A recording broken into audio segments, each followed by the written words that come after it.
রাহুল আর নেই। এই কথাটা কেউ ঠিকমতো বুঝে উঠতে পারেনি প্রথমে। ঘরটা ঠিক আগের মতোই আছে।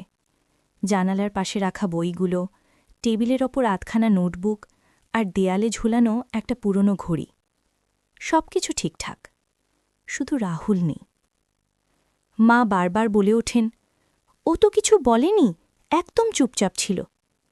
বাবা চেয়ারে বসে থাকেন, চোখ দুটো ফাঁকা। তিনি শুধু ভাবেন, আর একটু কম চাপ দিলে কি কিছু বদলাত? রাহুল ছোটবেলা থেকেই চুপচাপ ছিল। সে কখনো বেশি চায়নি, শুধু চেয়েছিল কেউ যেন তাকে বুঝতে চেষ্টা করে। কিন্তু চারপাশে সবাই ব্যস্ত ছিল। কেউ বলতো, আর একটু ভালো করো। কেউ বলতো, অমুকের ছেলে দেখো কোথায় পৌঁছে গেছে। কেউ জিজ্ঞেস করেনি, এই চাপটা কি তুমি নিতে পারছ? রাহুল হাসত, কারণ সে শিখে গিয়েছিল হাসি মানেই ঠিক আছি। রাতে ঘরে আলো জ্বলে থাকত। সে বসে থাকত চুপ করে, কাউকে ডাকত না, কারণ সে ভাবত তার কথা শোনার মতো সময় কারণেই।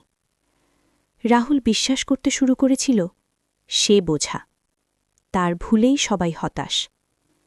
এই কথাগুলো সে কাউকে বলেনি, নোটবুকেও লেখেনি। সে শুধু নিজের ভেতর জমিয়ে রেখেছিল।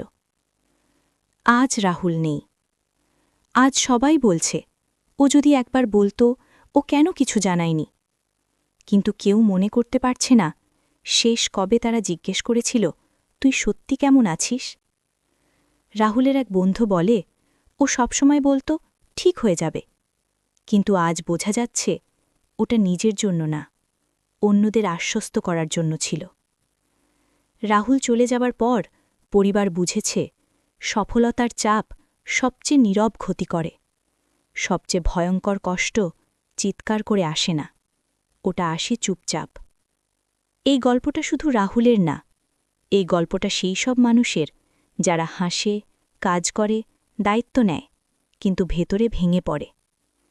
যদি তুমি এখনও শুনছ, তাহলে এই কথাটা মনে রেখো, চুপ থাকা মানেই শক্ত হওয়া না, সাহায্য চাওয়া মানেই দুর্বল হওয়া না।